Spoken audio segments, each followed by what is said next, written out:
नमस्कार। आज हम बात करने वाले हैं भारत के बीमा सेक्टर में हुए एक बहुत बड़े बदलाव के बारे में।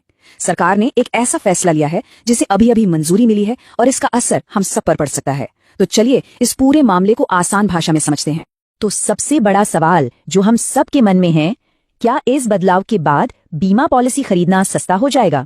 इस पूरी बातचीत में हम इसी सवाल का जवाब ढूंढने की कोशिश करेंगे। तो हुआ ये है कि संसद में एक नया बिल पास हुआ है और इसी बिल ने इस पूरे बदलाव की नींव रखी है। और ये है वो बड़ी खबर, संसद ने बीमा सेक्टर में 100% एफडीआई यानी फॉरेन डायरेक्ट इन्वेस्टमेंट को मंजूरी दे दी है। अब इसका मतलब क्या है? इसका सीधा सा मतलब है कि विदेशी कंपनियां अब भारत की बीमा कंपनियों में पूरी की पूरी हिस्सेदारी खरीद सकती हैं, मतलब वो पूरी मालिक बन सकती है। ये वाकई में एक बहुत बड़ा कदम है। तो चलिए थोड़ा और गहराई में उतरते हैं और समझते हैं कि ये नया नियम असल में है क्या और हम यहाँ तक पहुंचे कैसे। आगे बढ़ने से पहले ये एफडीआई क्या चीज है, इसे समझना बहुत जरूरी है। देखिए, बहुत ही आसान शब्दों में कहें तो जब कोई बाहर के देश की कंपनी हमारे देश यानी भारत की किसी कंपनी में पैसा लगाकर उसकी मालिक बन जाती है तो उसे ही एफडीआई कहते हैं। ये जो सफर है ना, ये अपने आप में काफी दिलचस्प है। देखिए, पहले विदेशी कंपनियां सिर्फ 26% हिस्सा ही खरीद सकती थी, फिर ये लिमिट बढ़ के 74% हुई और अब देखिए सीधे 100% की छलांग। इससे अंदाजा लगता है कि ये कितना बड़ा बदलाव है। और हाँ, ये कोई छोटा मोटा नियम नहीं है। ये जो नया कानून आया है, ये 1938 से चले आ रहे हमारे पुराने बीमा कानूनों में एक बहुत बड़ा, एक बुनियादी बदलाव करता है। तो सवाल उठता है कि भाई आखिर इसकी जरूरत ही क्यों पड़ी? सरकार को इतना बड़ा फैसला क्यों लेना पड़ा?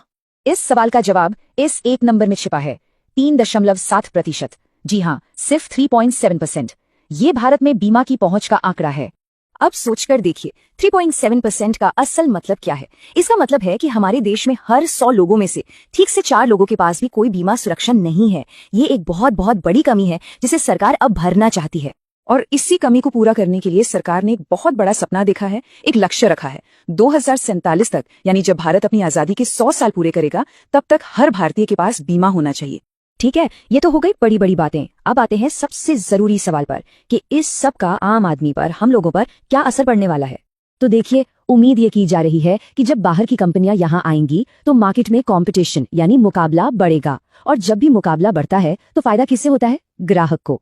तो हो सकता है कि बीमा का प्रीमियम सस्ता हो जाए, चाहे वो हेल्थ इंश्योरेंस हो, गाड़ी का बीमा हो, और बेहतर पॉलिसीज मिल सकती हैं। नई टेक्नोलॉजी का भी इस्तेमाल बढ़ेगा, और हाँ, एक और अच्छी बात, नौकरियां भी पैदा होंगी।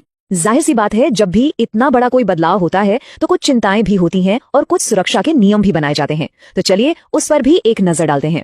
सरकार ने एक बहुत जरूरी नियम रखा है ताकि भारतीय हितों की अनदेखी ना हो। वो नियम ये है कि कंपनी के जो सबसे बड़े पद हैं, जैसे चेयरमैन, एमडी या सीईओ, उनमें से कम एक पद पर कोई भारतीय नागरिक ही बैठेगा। इस बिल को लेकर संसद में भी काफी बहस हुई। विपक्ष के कुछ नेताओं ने कहा कि इसे बड़ी जल्दबाजी में पास कर दिया गया। वहीं सरकार का जवाब था कि नहीं, इस पर तो पिछले 2 साल से बातचीत चल रही थी।